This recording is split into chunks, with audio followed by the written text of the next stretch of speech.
दिलवा टूटल से कि आवाज ना भइल, पागल भइल दीवाना धोखेबाज ना भइल।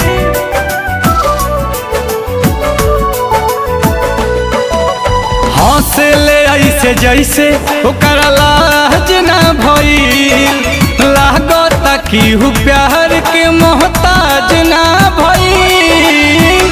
कहाँ के हुआ गाबा समैया के घड़ी से, कहाँ के हुआ गाबा समैया के घड़ी से।